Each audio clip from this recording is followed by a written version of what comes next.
नमस्कार, मैं हूं आलोक शुक्ला। स्वागत है आपका हमारे खास कार्यक्रम मेडिकल कॉन्क्लेव में, जहां आज हम बात करेंगे विभिन्न क्षेत्रों से जुड़ी दिग्गज हस्तियों से और चर्चा होगी कि उनके क्षेत्र में मेडिकल संबंधी चुनौतियां क्या है, मौजूदा हालात क्या है और भविष्य में उनकी तैयारियां कैसी हैं। तो आइए बातचीत का सिलसिला शुरू करते हैं। सबसे पहले हमारे साथ जुड़ गए हैं मोगिया ग्रुप के चेयरमैन डॉक्टर गुणवंत सिंह मोगिया जी। आपका हमारे कार्यक्रम में बहुत बहुत स्वागत है। डॉक्टर गुणवंत सिंह जी, सबसे पहले तो हम आपसे जानना चाहेंगे कि पैंडेमिक के चलते आपकी इंडस्ट्री में नुकसान कितना हुआ है, कैसे आपने बदलाव किया, नुकसान को देखते हुए भी किस तरह से आपने अपने आप को तैयार किया और कैसे अब आप आगे बढ़ रहे हैं, उसके बारे में हमें बताएं। पैंडेमिक में नुकसान तो सभी का हुआ है और काम पहली पैंडेमिक में तो बंद ही हो गया था और दूसरी बार इसमें बहुत सारे काम रुक गए थे, जो कि डेवलपमेंट के काम कम हो रहे थे और पब्लिक की सेवा ज़्यादा हो रही थी। तो डेवलपमेंट का काम नहीं हो रहा था, हम लोग के काम तो डेवलपमेंट से ही जुड़े हुए हैं, इसलिए नुकसान तो सभी का हुआ है। लेकिन फिर भी हर समय के अनुसार काम करना हम लोगों की एक जिम्मेवारी बनती है। और दूसरी बात कि अपने लोगों को, अपने फैक्ट्री के वर्कर्स को, सभी को इस पेंडेमिक में भी और उसके बाद अभी भी इससे कैसे बच के रहना है, इसके लिए पूरी सावधानी और सारे प्रिकॉशन इसके बारे में हम लोग बताते भी रहते हैं और उसको लागू भी करवाते हैं, ताकि लोग स्वस्थ रहें, सुरक्षित रहें और अच्छे से काम कर सके, अच्छे माहौल में काम कर सकें। डॉक्टर गुणवंत सिंह जी, हमें नए बदलाव के साथ आगे बढ़ना है, साथ ही वर्क प्लेस पर सेफ्टी नॉर्म्स का भी ख्याल रखना है। ऐसे में आप इसके बारे में क्या कुछ कहना चाहेंगे? जी, मैं वही कह रहा था कि हर हाल में जैसे सोशल डिस्टेंसिंग, मास्क लगाना, या एक अब तो देखिए लोगों के स्वभाव में आ गया है कि लोग अब नमस्कार करना पसंद करते हैं, हाथ मिलाना पसंद नहीं करते। तो अब ये चीज़ों का बदलाव धीरे धीरे लोगों में आने लग गया और लोग अब खुद ही सोशल डिस्टेंसिंग और ये सब का पालन करने लग गए हैं। तो मुझे खुशी है कि जिस प्रकार हम लोगों ने प्रयास किया है अपनी फैक्ट्री में, अपने लोगों के बीच में, या मान लीजिए कि जैसे अभी हमने एक स्कूल भी खोला है, तो उसमें भी क्लासरूम इतने बड़े बड़े हैं कि दूर दूर बच्चे बैठ सकते हैं। इसमें समझ लीजिए कि बच्चे कम क्लास में लेना, या हर चीज़ में भी एक नज़रिया ही अब ऐसा बन गया है कि सभी लोग सभी काम अच्छी तरह से भी कोशिश कर रहे हैं। डॉक्टर गुणवंत सिंह मोगिया जी, मोगिया इंडस्ट्रीज में डेडिकेटेड विंग है मोगिया ग्रीन फाउंडेशन, जिसके तहत सामाजिक सरोकारों से जुड़े तमाम काम होते हैं। तो इसके बारे में हमें ज़रा बताएं। सबसे पहला मेरी प्राथमिकता रहती है शिक्षा पर। तो हमने जैसे बिरहोर विकास समिति में बच्चों को ले करके एकदम आदिवासी बल्कि प्रिमिटिव ट्राइब्स, जिन लोगों को ला करके उनको पढ़ाना, वहीं पर रखना और उसी के साथ साथ में उनके समग्र विकास का प्रयास करके, जैसे उनमें शिक्षा, उनमें खेलकूद की भावना में स्वास्थ्य अच्छा रहे। अब हमारा प्रयास ये है कि खेल कूद में भी आगे बढ़े। जैसे मैंने वॉलीबॉल को अडॉप्ट किया है कि किसी भी प्रकार एक अच्छे खेल को एकदम बिल्कुल नेशनल लेवल तक पहुंचाने के लिए हमने मोंगिया नेशनल वॉलीबॉल एकेडमी बनाई और उसमें अभी हमारा बोकारो में ये कार्यक्रम स्टार्ट हुआ है कि वहाँ पर टूर्नामेंट चलेंगे और वहाँ पर हमारा ये स्टार्ट हो रहा है कि वहाँ से बच्चों का चुनाव हो। हमारे यहाँ आके वो बच्चे रहेंगे भी, उन बच्चों के हेल्थ के लिए, उनके जिम, उनके रहना, उनकी पढ़ाई या उनकी जो भी आवश्यकताएं हैं, पूरी तरह से उन बच्चों की जिम्मेवारी लेते हुए उनको आगे बढ़ाना। इस प्रकार के बहुत सारे काम हैं जो मोगिया ग्रीन फाउंडेशन करता है। डॉक्टर गुणवंत सिंह मोगिया जी, मोगिया ग्रीन फाउंडेशन स्पेसिफिक रूप से क्या हेल्थ केयर को लेकर के भी कुछ काम कर रहा है, उसके बारे में हमें बताइए। इसमें बहुत सारे कार्यक्रम हमारे चलते रहे हैं। जैसे इस समय में प्रेजेंट में हमने जितने डिस्ट्रिक्ट कोर्ट हैं सभी जगह संपर्क किया और कोर्ट में लोग, बहुत तरह के लोग, परेशान लोग आते हैं, तो वहाँ पर सबसे पहले एक दो जगह पर हर कोर्ट में ड्रिंकिंग वाटर की एक शुद्ध ठंडा पानी पीने की व्यवस्था। और उसी प्रकार हम एक और काम करने जा रहे हैं जिसमें कि ओल्ड एज होम, जो कि हर मुझे लगता है जिला में है, लेकिन एक लोग ऐसे भी हैं, एक वर्ग ऐसा भी है जिनके पास पैसे होते हुए भी वो अपने लिए कुछ नहीं कर पा रहे, तो उनकी हेल्थ केयर और उनको एक अच्छा माहौल देना, इस प्रकार की एक योजना मैंने बनाई है, जिसमें कि वो लोग खुद से अपने स्वाभिमान के साथ और उनके साथ एक नर्स और सारे इंतज़ाम के साथ वो रह सकें। डॉक्टर गुणवंत सिंह मोगिया जी, हमसे यह जरूरी जानकारी साझा करने के लिए आपका बहुत बहुत धन्यवाद। न्यूज़ 18 में मुझे इस कार्यक्रम में शामिल किया, इसके लिए बहुत बहुत धन्यवाद।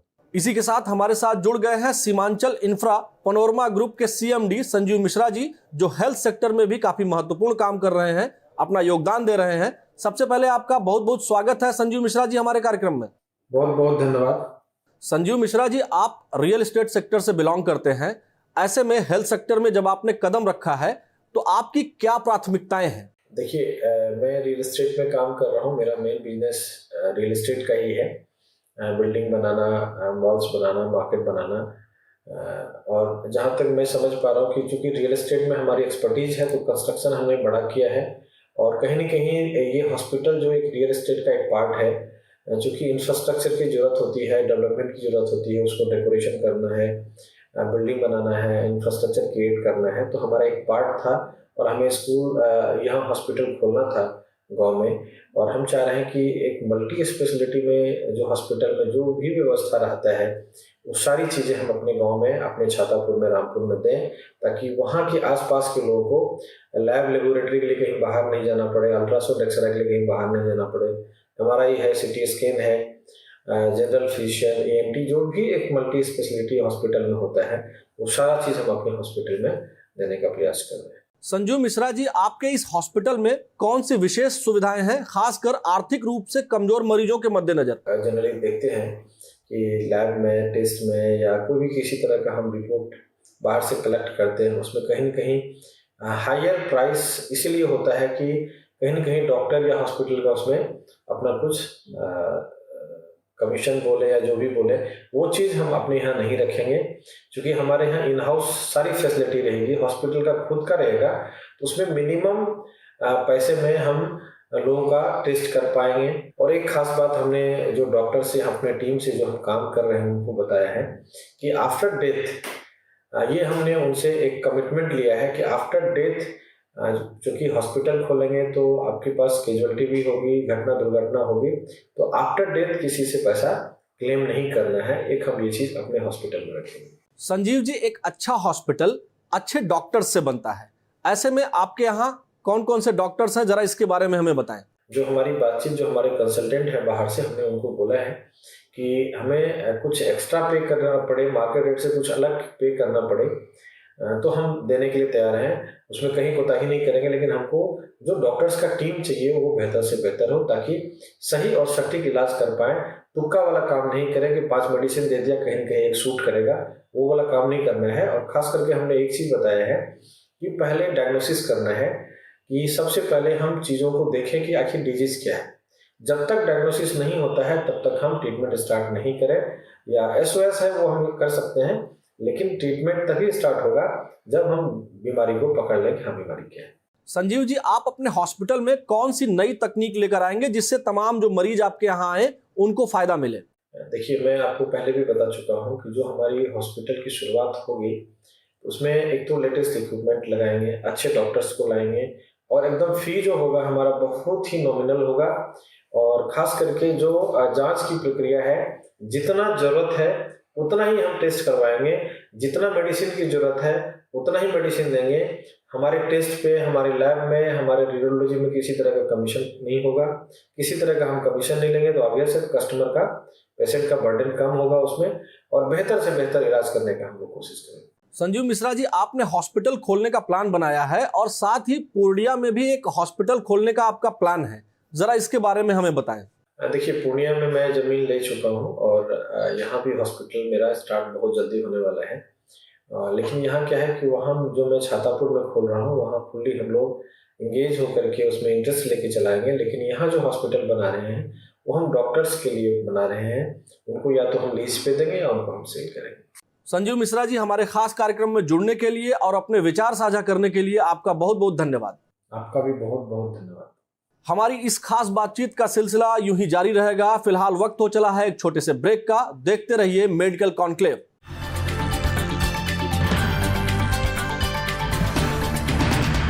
ब्रेक के बाद एक बार फिर आपका स्वागत है। पैंडेमिक की वजह से विभिन्न क्षेत्रों पर क्या असर पड़ा है, कैसे नए बदलाव के साथ तमाम क्षेत्र आगे बढ़ रहे हैं, खासकर स्वास्थ्य सुविधाओं का ध्यान रखते हुए किस तरह से विकास के नए आयाम गढ़े जा रहे हैं, इन सभी सवालों का जवाब जानने के लिए आइए हम अपने सेशन को आगे बढ़ाते हैं। और अब हमारे साथ जुड़ गई हैं सलूजा गोल्ड इंटरनेशनल स्कूल की प्रिंसिपल मिसेज नीता दास जी। आपका हमारे कार्यक्रम में बहुत बहुत स्वागत है मिसेज नीता दास जी।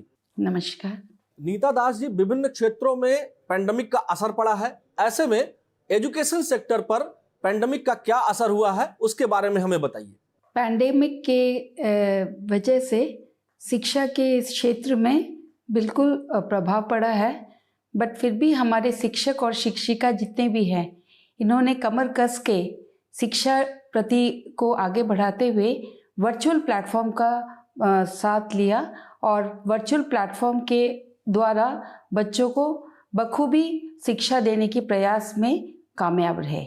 नीता जी, वर्क प्लेस पर एम्प्लॉइज की सेहत को लेकर काफी फोकस है, ऐसे में एजुकेशन सेक्टर में आपके यहाँ क्या व्यवस्था है? हमने इसमें सभी शिक्षक और शिक्षिका को एंकरेज किया कि वो वैक्सीनेशन ले लिए और सारे शिक्षक शिक्षिकाएं वैक्सीनेशन ले लिए हैं और हमारे बच्चे भी जितने भी हैं, सारे बच्चे को हमने वैक्सीनेशन के लिए एंकरेज किया और सारे वैक्सीनेशन लिए बच्चे। और उसके बाद भी हमने सोशल डिस्टेंसिंग का काफ़ी ध्यान रखा है और जब बच्चे फरवरी में आए स्कूल में तो हमने ये निश्चित किया कि सारे बच्चे सोशल डिस्टेंसिंग को तहत पालन करते हुए शिक्षा ग्रहण करें। नीता जी, आप भी एक संस्था चलाती हैं, सलूजा गोल्ड इंटरनेशनल स्कूल, ऐसे में बच्चों के भविष्य के लिए क्वालिटी एजुकेशन किस तरह से आप दे रही हैं? हमारे यहाँ पे जो भी एजुकेशन मिल रही है बच्चों को, हम चाहते हैं कि हमारे बच्चे संपूर्ण विकास करें। इस थॉट प्रोसेस को आगे रखते हुए हम यहाँ पे हमारे जितने भी शिक्षक शिक्षिकाएं हैं वो एजुकेशन ऐसे देते हैं कि सभी तरह से बच्चे का विकास हो, ना कि सिर्फ पढ़ाई लिखाई में बच्चे आगे बढ़े, खेल कूद में भी उतने ही आगे बढ़े, म्यूज़िक में भी उतना विकास हो, डांस में भी उतना ही विकास हो। तो हम हमारे यहाँ पे हमारी जो एजुकेशन की सिस्टम है, हम चाहते कि हमारे बच्चे संपूर्ण विकास के साथ आगे बढ़े, भविष्य उनका उस तरह से उज्जवल हो। नीता जी, अगर हम भविष्य की बात करें तो इसके मद्देनजर आपके स्कूल की, सलूजा गोल्ड इंटरनेशनल स्कूल की क्या तैयारियां हैं? भविष्य की बात की जाए तो हमारे यहाँ पे संपूर्ण तैयारी है। हमने हर क्लास में हमारे बच्चों का स्ट्रेंथ जो है 20 से 25 है और हमारे हर क्लासरूम्स की साइजेस बहुत बड़े हैं और हमारे सोशल डिस्टेंसिंग के साथ हमने चेयर्स और टेबल्स को अरेंज किया है। हमने हर बच्चों को बोला है कि वैक्सीनेशन ले और सरकार के द्वारा जो भी वैक्सीनेशन की प्रोसेस है उसके तहत जो भी बच्चों की आयु के हिसाब से जो बच्चे ले सकते हैं वो सारे बच्चों को हमने बोला कि आप ले वैक्सीनेशन। और उसके बाद भी बच्चों को हम बोलते हैं कि लाइक अपने सेफ्टी का ध्यान रखें, हाइजीन का ध्यान रखें। बच्चों को बोलते हैं कि लाइक हाथ कम से कम मिलाएं, दूर से ही बच्चों एक दूसरे से बात करें, सोशल डिस्टेंसिंग का ध्यान रखें। इस तरह से हमने ये चीज़ को ध्यान रखा है और इसको आगे बढ़ाते हुए हमने निश्चित किया है कि सोशल डिस्टेंसिंग पालन किया जाए स्कूल में और टीचर या बच्चे दोनों ही इस चीज़ का पालन करें। मिसेस नीता दास जी, हमारे साथ इतनी बातचीत करने के लिए, महत्वपूर्ण जानकारी देने के लिए आपका बहुत बहुत धन्यवाद। नमस्कार। इस कड़ी में आज हमारे साथ जुड़ गए हैं राज ऋषि आचार्य सुदर्शन जी महाराज, जो हमें स्वास्थ्य संबंधी, खासकर शिक्षण संस्थाओं में स्वास्थ्य को लेकर जागरूकता, बच्चों का स्वास्थ्य कैसा हो, टीचर्स का स्वास्थ्य कैसा हो, इसको लेकर जानकारी साझा करेंगे। तो आपका हमारे कार्यक्रम में बहुत बहुत स्वागत है राज ऋषि आचार्य सुदर्शन जी महाराज। आचार्य जी, आप कई स्कूल संचालित करते हैं, तो हम आपसे जानना चाहते हैं कि क्या अब स्कूलिंग सिस्टम में भी स्वास्थ्य को लेकर, जागरूकता फैलाने को लेकर अब कई बड़े बदलाव की जरूरत है? माननीय प्रधानमंत्री जी ने स्पष्ट रूप से आदेश दिया नई शिक्षा नीति में कि बच्चों को सर्वांगीण विकास करो। सर्वांगीण का मतलब है कि ऑल राउंड डेवलपमेंट हो, उसकी बुद्धि बढ़े, उसका शरीर बढ़े, उसका आचरण बढ़े, वो नैतिक बने। तमाम चीजों को जोड़कर जो स्वरूप बनता है उसको शिक्षा करते हैं। आज उसकी आवश्यकता है। नई शिक्षा नीति को निष्ठापूर्वक लागू करने की जरूरत है। इसके लिए सभी शिक्षकों को प्रशिक्षित किया जाना चाहिए ताकि राष्ट्रीय नई शिक्षा नीति को बच्चों तक पहुंचाया जा सके। आचार्य जी, आपके यहाँ सेफ्टी को लेकर क्या इंतजाम है ताकि गार्जियन, माता पिता अपने बच्चों को बेझिझक स्कूल भेज सके? स्कूलों में शरीर के बच्चों को सुरक्षित रखने के लिए हम लोगों ने हर संभव प्रयास किया। वैक्सीनेशन कराया, सैनिटाइजेशन कराया। एक के पहले जो नहीं करना पड़ता था, बच्चों को एंट्री के समय हम लोग सैनिटाइज करते हैं सबको। बच्चों को दूरी बनाने के लिए, मास्क लगाने के लिए एक एक बच्चे की सुरक्षा वह निवेदित करे ताकि माता पिता सुरक्षित रह सके, आनंदित रह सके और स्वयं को अपने को समझे कि हमारा बच्चा सही जगह पर पढ़ रहा है। आचार्य जी, आपको योग में स्वयं महारत हासिल है, ऐसे में आपके स्कूल में जो योग प्रशिक्षण बच्चों को दिया जाता है उसके बारे में बताएं। मेरे करने से कुछ नहीं है, यह तो नई शिक्षा नीति में अति आवश्यक कर दिया गया कि योग आपको करना ही पड़ेगा। हम लोग विशेषकर बच्चों के बारे में बहुत सतर्क हैं कि बच्चों को प्रतिदिन व्यायाम इसलिए करावे कि बच्चों का शरीर हृष्ट पुष्ट बने, प्राणायाम इसलिए कि उनके प्राणों का पोषण हो, वे स्वस्थ मानसिकता के हो, वे आनंद पूर्वक जी सके। जो व्यक्ति प्राणायाम करता है वह तनाव में नहीं रहेगा, दुख में नहीं रहेगा, उसके पास चिंता नहीं आएगी, उसके पास किसी प्रकार की कोई विकृति नहीं आएगी। आचार्य जी, जीवन में सबसे महत्वपूर्ण दो पहलू होते हैं, शिक्षा और स्वास्थ्य। आप हमें भी पढ़ाओ के माध्यम से स्पेशल बैच भी संचालित करते हैं, हमें इसके बारे में बताइए। आपके समाज में, आपके परिवार में, आपके गांव में, शहर में, गली कुची में, झुग्गी झोपड़ी में हमारे गरीब बच्चे रहते हैं। इन तमाम लोगों को जोड़ने का प्रयास हम लोग हमें भी पढ़ाओ निःशुल्क शिक्षा आंदोलन के माध्यम से कर रहे हैं। पटना में आप जाकर कई केंद्र पर जाए देखें, इन तमाम केंद्रों पर गरीब बच्चों को हम लोग से बटोरते हैं, उनको रहने का तरीका, खाने का तरीका, किताब देते हैं, कपड़ा देते हैं, उनके माता पिता के लिए कुछ अन्नदान भी करते हैं। सब कुछ हम लोग कर रहे हैं। उस समाज को बचाना बहुत जरूरी है। जिस दिन हमारा वह जो 30% जो भी जितना प्रतिशत हो गरीब बच्चों का की संख्या, वह जब हमारे शिक्षित हो जाएगा तभी हम समझेंगे कि भारत उन्नति कर रहा है। राजऋषि आचार्य सुदर्शन जी महाराज, आपने हमारे कार्यक्रम में बेहद महत्वपूर्ण जानकारी दी, इसके लिए आपका बहुत बहुत धन्यवाद। बातचीत के इस कड़ी में हमारे साथ जुड़ गए हैं बायोम क्लासेस के डायरेक्टर पंकज सिंह जी। पंकज जी, आपका बहुत बहुत स्वागत है हमारे कार्यक्रम में। पंकज जी, आप मेडिकल कोचिंग सेंटर संचालित करते हैं, तो यह कोचिंग सेंटर किस तरह से औरों से अलग है और इसके अलावा यह किस तरह से स्टूडेंट्स को पॉलिश कर रहा है? बायोम इंस्टीट्यूट, जहाँ पे सिर्फ मेडिकल की प्रिपरेशन होती है और पूरे झारखंड में अगर देखा जाए तो सबसे हाईएस्ट नंबर ऑफ सिलेक्शन इसी इंस्टीट्यूट से होता है और ये लोकल लेवल पे ये रिजल्ट्स प्रोड्यूस होता है, न कि ये बाहर के रिजल्ट्स भी इसमें होते हैं। रिजल्ट्स के बेसिस पे अगर देखेंगे तो जितने नंबर ऑफ स्टूडेंट्स हैं और जितना हम लोग सिलेक्शंस करवाते हैं बच्चों का, अगर वो रेशियो देखें तो एक बड़े नेम फेम वाले इंस्टीट्यूट से कहीं ज्यादा नंबर ऑफ सिलेक्शंस का रेशियो हमारा रहता है। Pankaj ji, pre medical preparation में किन बातों पर ज्यादा फोकस रहता है, उसके बारे में हमें बताएं। बच्चे का फिजिक्स वीक होता है क्योंकि उनका मैथ वीक होता है, इस कारण से वो बायो सिलेक्ट करते हैं। तो हम लोग फिजिक्स की तैयारी के लिए सबसे पहले उनकी बेसिक्स, जो जितनी मैथ की आवश्यकता होती है, जितनी मैथ की जरूरत होती है, वो सब चीज़ को हम लोग सबसे पहले पढ़ाते हैं। और मेडिकल की तैयारी में ये जरूर देखा जाता है कि कोई भी सिस्टम कितने सालों से चल रहा है, क्योंकि ये सिस्टम जो है पिछले लगभग 20 सालों से चल रहा है, जहाँ पे सिर्फ मेडिकल की तैयारी कराई जाती है।